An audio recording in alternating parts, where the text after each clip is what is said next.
हम पढ़ेंगे अब डाइजेस्टिव सिस्टम के बारे में, ठीक है।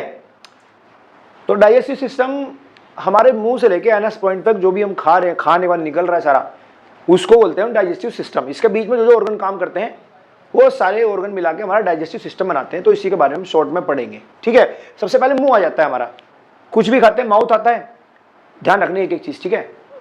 हमारे जो दांत होते हैं काटते हैं, ठीक है, पार्टिकल छोटे छोटे पार्टिकल में काटते हैं। जो जीभ होती है उसके अंदर ग्लैंड्स होते हैं, ग्लैंड्स मतलब ग्रंथि होती है जो हार्मोन सीक्रेट करती है और जो एंजाइम सीक्रेट करती है। तो वो जो ग्लैंड्स होती है वो सलाइवा मिक्स करती है। सलाइवा मतलब थूक जो होता है हमारा, वो डाइजेशन का भी काम होता है उसका, ठीक है। तो वो खाने में सलाइवा मिक्स करती है और नीचे भेज देती है। नीचे जाते हैं तो यहाँ पे आता है ईसोफेगस। ईसोफेगस क्या करता है, खाने को होल्ड करके रखता है। और ये एक तरह की नली है, फूड पाइप बोलते हैं जिसको हम, जो कि हमारे स्टमक में पहुंचती है। यहाँ पे दो पाइप होते हैं, एक होता है फूड पाइप और एक भाई नाक से निकलने वाला वाइंड पाइप भी होता है। यहाँ पे वॉल्व लगा होता है एक, जो लंग्स में जाता है। अब जैसे हमने खाना खाया, हमें धसका क्यों लगता है, खाना खाया हमने, वो जाना चाहिए हमारे इस वाले पाइप में, फूड पाइप में, मगर कहाँ चला गया, वो वाइंड पाइप में चला गया। हमने ज़्यादा हड़बड़ा तबड़ी कर दी, हमारे ब्रेन से सिग्नल रिलीज नहीं हो पाया, वो कंफ्यूज हो गया। वाल्व ऐसे होता है, ऐसे भी खुलता है और ऐसे भी खुलता है, तो कंफ्यूज हो जाता है वो। क्या होता है, वो खाना अगर वाइंड पाइप में जाएगा तो लंग्स में तो जाएगा नहीं, खाने का कोई काम नहीं है, लंग्स में मर जाएगा आदमी भाई, वहाँ तो ऑक्सीजन जानी है, खाने का क्या काम है, फेफड़ों में तो कोई काम नहीं है खाने का। तो इसलिए हमें धसका लगता है। तो इसीलिए अगर किसी को धसका लग जाए या फिर किसी का खाना फंस जाए, मैं दूसरी क्लास में बता दूंगा, उसका पेट दबाना पड़ता है, थोड़ा पीछे से पकड़ के झटका मारना पड़ता है तो खाना बाहर आता है, ठीक है। फोर्स नहीं करना चाहिए, पानी पी के अंदर नहीं करना चाहिए कभी, ठीक है, खांस के बाहर निकालने की कोशिश करनी चाहिए। तो हमने खाना खाया, खाना ईसोफेगस में चला गया, ये वाल्व बंद हो गया, ठीक है। और फिर ये खाना आ गया स्टमक में। एक वाल्व यहाँ भी लगा होता है, उस वाल्व का काम होता है खाने को अंदर भेज देना, जिससे कि खाना बाहर ना आए। अब स्टमक के अंदर 3 पार्ट होते हैं भाई, स्टमक के ज़्यादा याद करने की जरूरत नहीं, बट नॉर्मल पता होना चाहिए। पहला पार्ट, दूसरा पार्ट और ये तीसरा पार्ट। भाई तीनों में एसिड रिलीज होते हैं। एसिड क्या करते हैं, खाने को डाइजेस्ट करते हैं।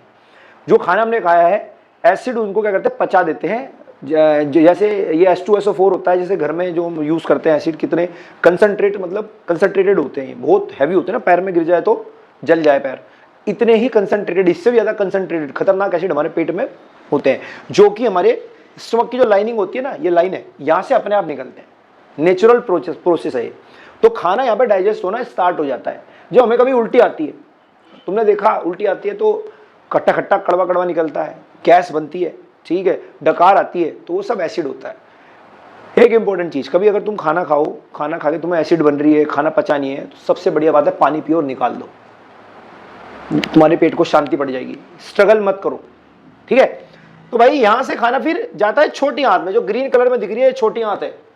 और जब ये छोटी आंत में जाता है ना, तो भाई यहाँ पे भी एक वाल्व लगा होता है, जो छोटी आंत में खाना खाने से पहले, मतलब ये यहाँ पे बंद हो जाता है, खाना अंदर डाल के बंद हो जाता है। अब एक इंपॉर्टेंट चीज याद करने वाली है, ये जो वाल्व होता है यहाँ का, ये जरूरत पड़ने पे खुल सकता है।